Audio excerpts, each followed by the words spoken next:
بینەرانی قەدرگرانی کوردستان 24 کاتتان باش. لە چەند هەفتەی داهاتوودا عێراق وا بڕیارە پرۆسەی هەڵبژارنی ئەنجومەنی نوێنەرانی وڵاتەکەی بەڕێوە بات. بۆ پێی تاوەکو ئێستا هەرێمی کوردستان بەشێکە لە چوارچێوەی عێراقی فیدرال. ئێمەش بەشدارین لە هەڵبژارنی داهاتوودا، بۆیە پێویستە بزانین شەڕی نەتەوەی و مافی هەرێمی کوردستان، شەڕی دەستور، شەڕی شایستە دارایەکانی هاوڵاتیان هەرێمی کوردستان بە کام پارت و لایانی سیاسی لە هەرێمی کوردستان دەکرێت بۆ گەنگەشەکردنی ئەم بابەتە و خۆئامادەکردن بۆ هەڵبژارنی داهاتووی نوێنەرانی عێراق. گفتوگۆی ئەم بابەتە لەگەڵ سێ کاندیدی پارتی دیموکراتی کوردستان لە هەرێمی کوردستان دەکەین کە بریتین لە بەڕێزان دکتۆر ئەیوب گەڵاڵی، دکتۆرا لە کارژێری بەڕێوەبردنی قەیرانەکان بە ژمارە 4 لە لیستی پارتی دیموکراتی کوردستان کە دیاری کراوە، هەروەها دکتۆرە چیمەن بابەکر بارزانی، دکتۆرا لە ئەستراتێژی کارژێری کار و پێشەنجی لە کاردا بە ژمارە 7، بەڕێز دکتۆر دلۆڤان محەممەد فاتح، دکتۆرا لە تەندروستی گشتی بە ژمارە 13. زۆر بەخێر بێن سەرچاوان، هەروەها ژمارەیەک لە هاونیشتیمانیانی قەدرگران کە لە چین و توێژە جیاجەکانی کۆمەلگا، مامۆستایانی زانکۆ گەنجان، با لە بیرم نەچێ هەندێک هاونیشتیمانی عەرەبیش لێرە میوانن، بەخێر بێن سەرسەر و سەرچاوان. دکتۆرە ئەیوب لە دەستپێکی بەرنامەکەم باسی شەڕی نەتەوەیی و ماف و دەستورم کرد. ئێوە وەکو پارتی دیموکراتی کوردستان پێتان دەکرێت بەردەوامی بەو شەڕە بدەن، بەتایبەتی لە 2014ەوە کە بەغدا دەستی خسۆتە بێنەقاقای هەرێمی کوردستان لە ڕووی داراییەوە. کەرەمکە زۆر سپاس. سڵاو لە بینەرانی K24 و کوردستان 24 و هەواڵانم لە ئەپەڵانی کاندیدم. لە دوای پرۆسەی با بڵێن ئازادی عێراق و دروستبوونی عێراقی نوێ لە ساڵی 2003 و دەستوری عێراق کە لە 2005ەوە ئامادەکرا و بە هەموو گەلی عێراق بڕاری دەسەدرا، لەو ساتەوە ئەو دەستورە بۆ ئەو کاتە هەرچەندە هەموو ویست و خواستی طموحی هەموو گەلی کوردستانی تێدا نەبوو، بەڵام دەستورێکی باش بوو، بەڵام زۆر بەداخەوە دەسەڵاتدارانی عێراق یاخود حکوومەتەیەک لە دوایەکانی عێراق تاوەکو ئەمڕۆ ئەو ساتی ئێستادا سەرجەم پرانسیپ و ئەو مەبدەئانەی کەوا عێراقی نوێی لەسەر پێکەندرا کەویش بابەتی تعددی و عێراقێکی اتحادیە خروقاتی دەستوریان تێدا کردووە و بە تایبەتی لە خروقاتی دەستور دیارە کراوە. دەمەوێت بپرسم ئەمجارە پارتی حزبەکەی جەنابتان شەڕی ئەوەی پێدەکرێت کە مادەکانی دەستور وەک خۆی جێبەجێ بکرێ؟ بێگومان لە هەڵبژاردننی ئەم جارەدا و هەڵبژاردنێکی زۆر چارەنووسسازە بۆ من پێم وایە مفاجئاتی گەورەش لەم هەڵبژاردنە ڕوودەدا، هەم لە سەرتاسەری عێراق و لە هەرێمی کوردستانیش، و دڵنیا من پارتی دیموکراتی کوردستان بە پشتبەستن بەو بڕابردووی بە مێژووی ئەو حیزبە کەن حزبێکی 80 ساڵی کە بەڕاستی بە مانای نەمریە ئێمە دەتوانین لە بەغدا لە پەرلەمانی عێراق شەڕی دەستور بکەینەوە هەموو ئەو مافانی لە هەرێمی کوردستان بڕاوە ئێمە دەتوانین ئەم شەڕ بکەین. دکتۆرە چیمەن، بۆچی گرنگە پارتی دیموکراتی کوردستان تەواجودی لە بەغداد هەبێ؟ سڵاو ڕێز، بەڕاستی پارتی دیموکراتی کوردستان گرنگە کە لە پەرلەمانی عێراق بەهێزە و بە هەبوونی ئەو بۆ داڕشتنی یاساکانی کە لە دەستور هاتووە بە جێبەجێکردن ئەو یاساکان وەکو خۆی کە دائیمەن ئێمە دەبینین کە لەلایەن حکوومەتی فدراڵەوە لەلایەن دەسەڵاتانی ئەو حکوومەتە پێشل کراون و لێرەدا ئەو یاسانە کە ئێمە حەوڵ دەدەین بۆ ئەوەی کە پارێزگاری لێ بکەین و ینی پێتان وایە ئەو شەڕە بەتەنها بە پارتەکەی ئێوە دەکرێت لە بەرامبەر پێشێرکردنی مادە و بەرگەکانی دەستور؟ بەدڵنیاوە ئێمە وەکو نوێنەرانی گەلی کوردستان ئەگەر ببینە نوێنەری گەلی کوردستان لە پەرلەمانی عێراق بە هەبوونی ئەو پرەنسە و مەبدەئانە کە پارتی دیموکراتی لەسەری دامەزراوە وەکو دادفەری و دادفەری و دەستورن بە جەماوەرتان بەدڵنیاییەوە زۆر باوەڕتان هەیە کە بیستومە دەڵێن پارتی بەنیازە دەنجی زۆر زیاتر کە ئەمجارە بەدڵنیاییەوە دەزانی پارتی دیموکراتی کوردستان لە سەرەتای دامەزراندنیەوە ئەگەر هات و تەماشای مێژوەکەی بکەی پڕ شانازی و پڕ سەروەری و پڕ دەستکەوتە ئێستا بە هەمان شێوە بە تایبەتی ئێستا کە لە کابینەی نوێمی حکوومەتی هەرێمی کوردستان کە ڕنگدانەوەیەکی مباشر و ڕاستە خۆ دەبینی ئەو پرۆژە استراتیژیانەی کە ئەنجام درراوە خۆی ئەرچی حکوومەت چیە هەرچی حکوومەت ئەوەیە کەوا خزمەت گوزاری بۆ هاوڵاتی دابین بکە ئەو خزمەت گوزاریانە چین کەوا پێویستە بۆ هاوڵاتی یعنی دەتەوێت بە من بڵێ بە خەڵک بڵێ پارتی مەجای بانگەشەی بۆ هیچ لایەنێک نێوەشێتەوە ئەوەندەی پرۆژەی خزمەت گوزاری کردووە خۆی پێویستە جەماوەر کە خۆشمان دەگریتەوە لەبەر چاوی هەمومانە ئەو پرۆژە استراتیژیانەی کە ئەنجام درایە لە ئاو ڕووناکی لە هەژماری من لە ڕێگاوبان لە ئاو لە بەنداوەکان ئەوانەی کە لە هەرێمی کوردستان کراوە هەمووی ئەوە پشتڕاستکەری ئەوەیە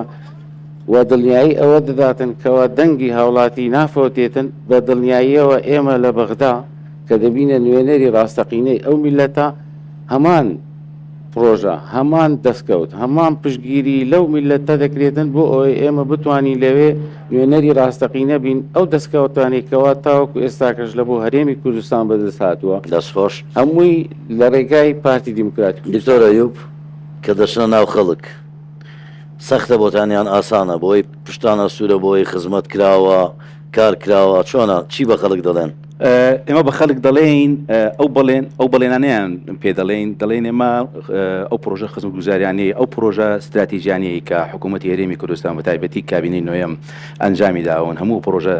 ژێرخانانەی ئەو ژێرخانی هەرێمی کوردستانی کەوا بژاندوتەوە ئەوە بڵێنەکانی ئێمە بووە و ئێمە بەردەوام دەبین لەو بەڵێنانەوە بووە لە خزمەتکردنی خەڵکی خۆمان و خەڵکی هەرێمی کوردستان بەڵام ئێمە شتێک لەبیر نەکەین پێویستە ئەوەش بڵێین کەوا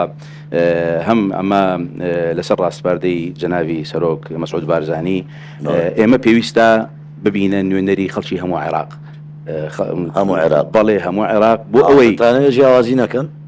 هیچ جیاوازیەک نەبێ و ئێمە ئەو تەجروبەی ئێرە ئەو سەرکەوتنەی کەوا ئێمە هەرێمی کوردستان بەدەستی هێناوە لە پرۆژە استراتیژیەکان بۆ ئێمە بتوانین بگوازینەوە بۆ عێراقیش چونکە بەڕاستی لێرە کەوانەیەکم لێ باسی ئەوەت کرد دەتانەوە بمدە نوێنەری هەموو خەڵکی عێراق لێرە هەندێک میوانی عەرەبمەیە پێم خۆشە پرسیاریان لێ بکەم یان ئەوان پرسیاریان هەبێ لە تۆ پێم وا بێم بە ڕێزە عەرەبە زەحمە نەبێ ئەگەر فەضل بەس مایکەکەی بدەنێ کاکە گۆبان مرحبا مساء الخير كاك سهين شلونك؟ شو عندك صحة. تشي بو كانديداني بارتي ديمقراطي كردستان اولا اتمنى لهم ان شاء الله كل التوفيق. سەرەتا هیوای سەرکەوتنیان بۆ دەخوازم لەم هەڵبژاردە حەز دەکەم پرسیاریان لێ بکەم لەبارەی مادەی 140 چۆن خۆیان ئامادە کردووە بۆ ئەم مادەیە ئینشاءالله پاش دەرچوونیان بۆ بەغدا چۆن مادەی 140 کارا دەکەنەوە كيف راح تفعلون المادة 140 وتعاد؟ تمام دقيقة يك خلق برستان نشتجي شاري هوليرن بەڵێ نیشتەجێم راستا إذا أنت اگر بتوانن دنگ بدن دنگ بكام لا حزب ددن مين يا جماعة يا حزب اكيد احنا انا بەدڵنیاییەوە من 15 ساڵە نیشتەجی هەولێرم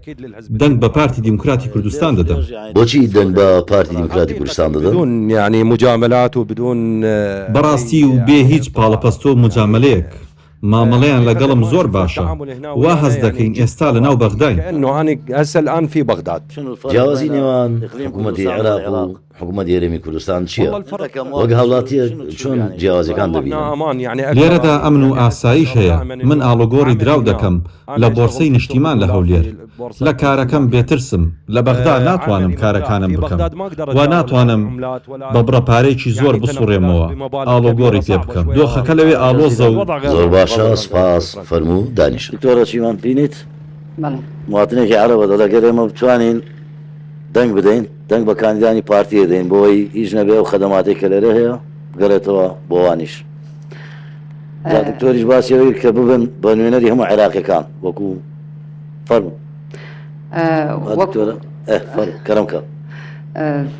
بەنسبەت ئەوەی کە ئێمە دەبێ کە دەگەڕینە ناو خەڵکداوە زۆربەی ئەوانەی کە باس لەوە دەکەن کە خەدمەت گوزاری لە ناو لە ناو خودی هەرێمی کوردستان زۆر گەشاوە بووە و زۆر ئێمە گرنگی بە زۆر لایانی داوە چ لە ڕووی کەهرەبا لە ڕێەوەی سەوزاتی چ لە ڕەوەی ئەوەی کە کارەبای 24 ساعتی ئێمە هەمانە ئەوە جێگەی شانازیە کە ئێمە شانازی وە پێ دەکەین لە هەرێمی کوردستان و لێرەدا باس لەوە دەوی بکرێت کێشەی ئێمە هەموو جار کە باس دەکەن کێشەی موچەنیە کێشەی ئێمە کێشەی قەوارەی سیاسیە کێشەی ناسنامەی نەتەوەیە کێشەی مافی خەڵکی کوردستانت کێشەی پێکەوە ژیانە فلێرەدا ئێمە بە خوشحاڵی و شانازی بەوە دەکەین کە کوردستان دائیمەن پێکەوە ژیانی نەتەوە ئاینەکانە دیارە بۆ ئەوەی کە بەرنامەی پارتی دموکراتی کوردستان بەهەبوونی سەرکردایەتیەکی بەهێز وەکو جەنابی ڕێزدار سەرۆک بارسانی ئێمە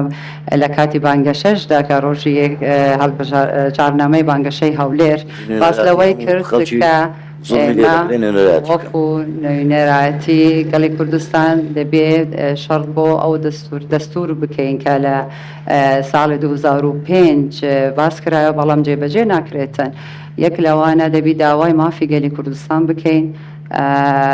پارێزگاری لە مافی دەستوری هەرێمی کوردستانیش بکەین وەکو هەر پارتیەکی دڵسۆزیش دەبی کار بۆ بەدەستهێنانی مافەکانمان دکتۆرە باسی موچەی کرد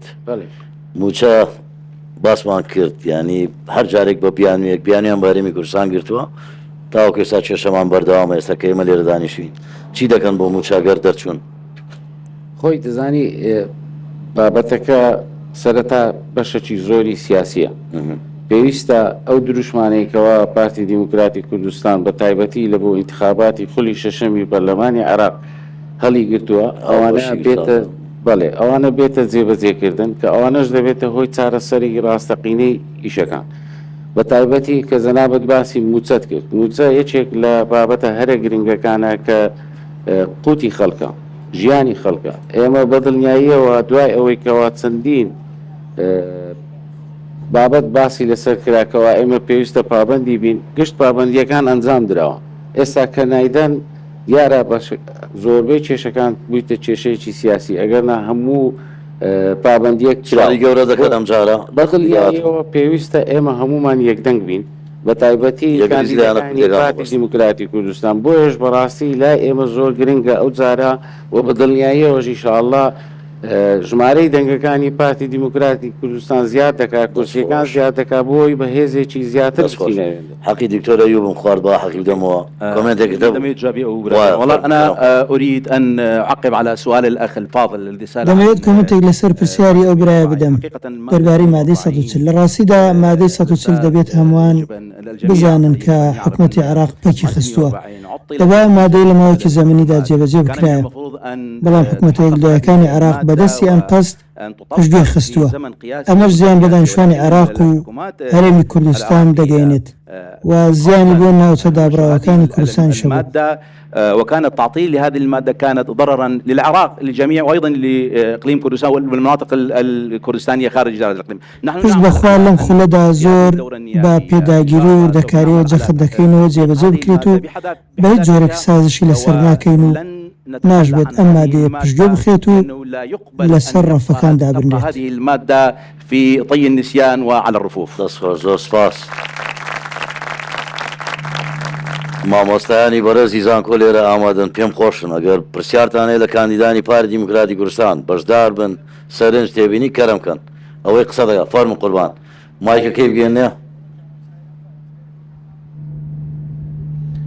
زۆر سپاس سەرچاوان پرسیارەکەی من ڕاستەوخۆ ئاراستەی بەڕێز دکتۆر دڵۆڤان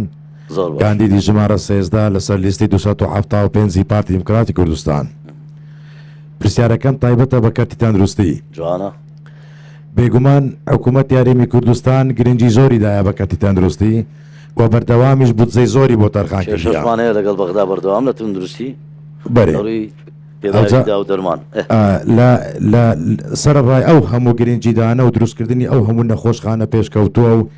کە ئێستا بە تایبەت لە شاری هەولێر پرسیارەکە چیە؟ پرسیارەکەم ئێستا دەچمە سەر پرسیارەکەم نەخۆشخانەیەکی پێشکەوتووی زۆر گەورەی دەرونی لە هەولێر دروستکرەیە کە لە ئاستی عێراق شێوەی نییە و هەروە نەخۆشخانەیەک تایبەت بە چارەسەری شێرپەنجا کە لە ئاستی عێراق وێنەی نییە و ئەوە وەکو نمونە بابەتەکە زۆر درێژ نەبی چەندین بە زۆر بەداخەوە لە سەرڕێ ئەو هەموو گرنجیدانە ئێمە گرفتێکی گەورەمان هەیە کە لێرەدا ئەو پرسیاری مەبەستمە دەری دەبڕم. نەقسی میلاکمان هەیە بەڕاستی میلاکی قیاسیمان لە سەرجەم نەخۆشخانە و بنکە تەندروستی و سنتەر و دامەزراوە تەندروستیەکە زۆر دابەزیە تا ئەو ڕادەی بەڕاستی حەقماکەتیە. بۆیە پرسیارەکەم ئەوەیە ئەو هەموو گەنجەی کە لە چاوەڕوانی دامەزراندنن و بەشە توپیەکانیان بەشە پزیشکیەکانیان تەواو کردیە بە هەموو ناونیشانەکانەوە بەڕێزێک تۆ دلۆڤان لە بەغدا چۆن کار دەکات لەسەر ئەوەی با دکتۆر وەڵام بداتەوە حەقی دامەزرانی هەرێمی کوردستان دەستان خۆشوی زۆر سپاس. سێ دقم پێویستە لە بۆی کورتی وەڵام ئەمە دەزانی هەر هەمومان لە دەرەوە ڕاکە تەماشا دەکەین کە تاز جەناب باس کرد ئەمە کێشەی موچەمان هەیە. کێشەی موچە بە دڵنیاییەوە زۆربەی زۆری هاوڵاتیانی هەرێمی کوردستان تێدا زەرمەند بووە کە موچە دوا دەکەوێتن و هۆکارەکەشی بەغدایە. بەڵام ئەمن وەکو نوێنەرێکی تەندروستی لە کاندیدەکانی پارتی دیموکراتی کوردستان ئەگەر هاتوو بە دیوێکی تر تەماشا بکەی ئێستا ئێمە لە منداڵێکی ساوەوە تاوەکو پیرێک پێویستی بە تەندروستی هەیە. ئێمە کە لە ناو کارەکەداین ئێستاکە لە تەندروستی دەبینین چەندین کەم و کوڕی لە ناردنی دەرمان و پێداویستی و ئامێری پزیشکی هەیە کە ئەوە دەبێتە یەکێک لە کارە سەرەکیەکانمان. سەرای ئەوەی ئێستاکە کە ئەو کاکشەمسەدین باسی ئەوەی کرد ئێمە لە زۆربەی کارەکانی بەغدا پێویستە بەشی هەرێمی کوردستان هەبێ. ئەوە بەڕێز جەنابی سەرۆکی حکوومەتیش کاک مەسعود بازانی ئاماژەی پێکرد بۆ نمونە لە دامەزراندنەکانی کە لە بەغدا دەکرێت پێویستە ئەویش پشکی هەرێمی کوردستان هەبێ لەویان نەبووە لە ڕاهێنان نەبووە لە ڕووی ئەکادیمیەوە ئەگەر تەماشا بکەی لە مازستێر لە دکتۆرا ئەو خەڵکانی کە دەتوانن بچن لە دەرەوە بخوێنن دەرفەت نەدراوە بە هەرێمی کوردستان تەنها پشکێکیش بۆ هەرێمی کوردستان دابین نەکراوە. قورسترە و شەڕی گەورەتان لە پێش دڵنیاییەوە یانی کێشەکە تەنها موچە نییە بەڵکو کێشەیەکی زۆرە دەستخۆشین پشکێ پێویستە ئێمە بتوانین لەوێ هەولی بۆ بدەین و کاری لەسەر بکەین و بەڵکو پشکی هەرێمی کوردستان تێدا زامان. دکتۆرە چیمان گەلێک جاران هاوڵاتی ئێمە لە کوردستان گلەی دەکات دەڵێ ئەوانەی لە بەغدان نوێنەرانی کورد نوێنەراتی هاو نیشتیمانی و هاوڵاتیان ناکەن. با من بەدیوێشکە لێت پرسم جەنابەت کاندی پارتی دیموکراتی کوردستانی بەیانی من هاوڵاتیەکەم لە حزبێکی دیکەم ئەگەرە تۆ دەرچووی نوێنەراتی منیش دەکەی لە بەغدا شەڕ بۆ منیش دەکەی کە من ئەندامی حزبێکی دیکەم لە کوردستان. بەتەکتیت ئەو لەسەر ڕاستپارتەی جەنابی سەرۆک بارزانی کە باس کرا ئێمە نوێنەری گەلی کوردستان دەبین و شەڕ دەکەین بۆ هەموو هاوڵاتیەکی کوردستان بۆ بەدەستێنانی مافەکانمان و هەروەها بەجێبەجێکردنی ئەو مسۆگەرکردنی قەوارەی سیاسی لە ناو دەستوری هەرێمی کوردستان و نەهێڵین هیچ کەسێک یەک بسخاکی کوردستان داگیر بکاتن و هەوڵ بدەین بۆ چەسپاندنی مافەکانمان لە ئەنجومەنی نوێنەرانی عێراق و لە ناو دەستوردا. دەستخۆش با ئەو بەڕێزەش پرسیار لە کاندیدەکانمان بکات تخوا بە کورتی زەحمە نەبێ. کەرەمکە زۆر سپاس. بەشید پرسیاری من بۆ بەڕێز دکتۆر ئەیوب گەڵاڵی کاندیدی ژمارە 4 پارتی دیموکراتی کوردستان. بەڕێزیان بۆ پێی باڕێوەبەری گشتیە لە وەزارەتی پلاندانان و سەرۆکی دەستەی پیاوانەسازی و کۆنتترۆلی زۆری لە هەرێمی کوردستان چی دەکەن بۆ چارەسەرکردنی ئەو کێشانەی کە پەیوەندیدارە بە بابەتە کەروپەری ناوخۆی و منتەجی محلی یاخود ئەو بابەتانەی کە پەیوەندیدارن بە دەواازە سنووریەکانی بەرەمی کوشتکاڵی دەستخۆش. بەڵێ پرسیاری دووەمیشم ببوورە بەڕێزیان شارەزایەکی باشی لە قەیرانی ئاو هەیە ئاشکرا کە لە هەرێمی کوردستان بە تایبەتی لە شاری هەولێر و حکوومەت هەرێمی کوردستان ئەنگای زۆر باشیناوە بۆ چارەسەرکردنی کێشەی ئاو و لە بەشێک لە پارێزگاکانی ناوەڕاست و باشووری عێراق کێشەی ئاو هەیە. چی دەکەن بۆی ئەم ئەزمونی هەرێمی کوردستان؟ دکتۆر بەخێرایی وەڵامی دەوە. باشە زۆر سپاس. ئەوە یەکەم بەرهەمی بە تایبەتی بەرهەمی ناوخۆی هەرێم چۆن بگوازرێتەوە بۆ بەغدا ڕێگریمان زۆر لێ دەگەن. بڵێ ئێمە لەگەڵ حکوومەتی عراقی فیدرال بەڕاستی لە ماوەی ڕابردوودا کێشەیەکی زۆرمانە و سەبارەت بە هەموو بەرهەمە ناوخۆیەکان و وەروە ئەو بابەتانەی کەوا لە مەنافیز حدودی لە دەرواز سنووریەکاندا هات خۆشبەختانە گەیشتینە ئیتیفاقێک کە لەگەڵ حکوومەتی با بڵێن لەگەڵ دەستەی پیاوانەسازی کۆنتترۆلی زۆری حکوومەتی فیدرالی ئێستا هەموو ئەو بابەتانەی یاخود هەموو ئەو پشکنیانەی کەوا لە هەرێمی کوردستان دەکرێت لە عێراق باوەڕ پێکراوە ئەوە پێچوانەوە شەمووانی لە عێراق دەکرێت لە هەرێمی کوردستان باوەڕ پێکراوە بە پێی ئەوەی سەبەرکارانەی کەیە سەبارەت بابەتی ئاو کە ئەو پرسیارێک کرد طبعا بابەتی ئاو بابەتێکی زیندەجی سەردەما لە ڕۆژهەڵاتی ناوەڕە کێشەی ئاو لە با بڵێن لە ساڵی 2030 بە هەموو ئەو پێشاتانی کە دەکرێتن ئێمە ڕوبەڕووی قەیرانێکی زۆر تند لە ئاو دەبینەوە بە تایبەتی ئێمە ئێستا خۆشبەختانە لە حکوومەتی هەرێمی کوردستان و کابین و نوێن جەنابی سەرۆکی حکوومەت کە دووربینی و پاڵپشتی ئەو بابەتی کردووە لە دروستکردنی بەنداوەکان نزیکەی ئێستا 23 بەنداو لە هەرێمی کوردستان هەیە و 12 بەنداو ئێستا لەژێر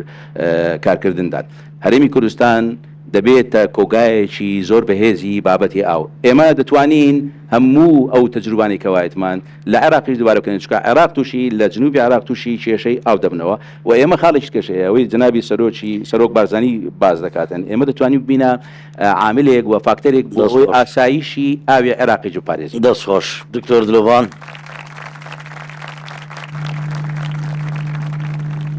زۆر جار پیلانجێری لە جێرەمی کوردستان دێتە ئاراوە لە چواردەوەرمان لە بەغدا لەولا لەملا پارتی دیموکراتی کوردستان کە ئێوەی کاندید کردووە دەتوانێت ڕوبەڕووی ئەو پیلانژێرانە بێتەوە بەردەوام بەدڵنیاییەوە جەنابەت باست کرد ئێمە لە ماوەی ساڵانی ڕابردوو تەنانەت لە کاتی ئێستاکەش لەوانەیە زۆر جار ڕوبەڕووی ئەو کێشانە بووینەوە ڕێبڕووی ئەو قەیرانانە بووینەوە بەڵام بەدڵنیاییەوە بە خۆشبەختانە خۆڕاگر بووینە لە بۆ ئەو بابەتانە وەتوانیتمان هەموو ئەستەمیەک و قورساییەکی ئەو پیلانجێریانە تێپەڕێنین و لە داهاتوش بە هەمان شێوە دەبێتن چونکە وەکو باسمان کرد پارتی دیموکراتی کوردستان مێژوەکەی تەمەشاکەی ئێستای ئەوانە زامنی ئەوەیەکەوە لە داهاتوش بەرنامەکانی چۆن دەبێتن و پارێزگاری لە هەموو میلەتی کوردەکە ئەم پێم خۆش یەکشت لێرە باسکەم خێرایی لەوەرەوەی وەکو ئەندامێکی پارتی دیموکراتی کوردستان ماوەی زیاتر لە 30 ساڵە کە ئەندامی پارتیمە تاوەکو ئەوڕۆکە هیچ کاتێک لە هیچ کۆبوونەوەیەک لە هیچ شوێنێک بە ئێمە نەگۆتراوە تەنها خزمەت بە پارتیەکە دەستخۆش دکتۆر خزمەتمانداین بە هەموو میلەتی کوردی بە دوهەمی پەیامی خۆش لە سی چرکە بڵێ چکۆ گەشمە دووە پەیامی کۆتایی ئاخیر پەیامت چییە؟ دوهامین پەیامیمە ئەوەیە کەوا ئێمە داواکارین لە هاوڵاتیانی و جەماوەری شاری هەولێری خۆشەویست متمانەمان پێ ببەخشن لە بۆی ئێمە بتوانین لەوێ ببینە داکۆچیکەری سەرسەختیان بۆ ئەوەی پارێزگاری لە قوارەی هەرێمی کوردستان بکەین دەستخۆش لە پسپۆریەکەشمان بتوانین دکتۆرە چیمەن لە سەر پێیوەستانی کوردستان بە حەزبەکەی ئێوە دەکرێت بۆی کوردستان هەر لەسەر پێ وەسێتەوە بە بەڵێیان بەنە خێر بەڵێ دەستخۆش لە سی چرکە دوهەمی پەیامت داواکاری چیە کەرە بکە دوامین پەیامم ئەوەیە دائیمەن ئەو پارتی دموکراتی کوردستان بۆ سەرخستنی لیستی پارتی دموکراتستان دەبێت ئێمە هەموو لایەک هەموو گەلی کوردستان هەوڵ بدەین کە داکۆکی کەرێکی سەرسەخت بین بۆ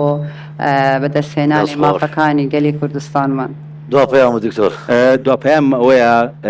گەلی کوردستان بەگشتی ئەندامانی پارتی دیموکراتی کوردستان بەگشتی پشتەسوورن بە پارتەکەتان پشتەسوورن بە سەرۆکەکەتان پشتەسوورن بە حکوومەتەکەتان بۆ ئەوەی ئێمە سەرکەوتنی 2000 بەدەستبێنین و دڵنیام سەرکەوتن بەدەستێنین دەستخۆش سپاس بۆ ئێوەی بەڕێزیش کە لە بەرنامەکەم ئامادە بوون شەرەفێکی گەورە بوو بۆ ئێمە بە هیوای سەرکەوتنی هەرسێکتان و کاندیدانی دیکەش بە هیوای بەهێزبوونی زێدەتری پێگەی کورد لە هەموو شوێنێک نەک بە تەنها لە بەغدا هەمیشەتان شاد سپاس کە یاوەرمان بوون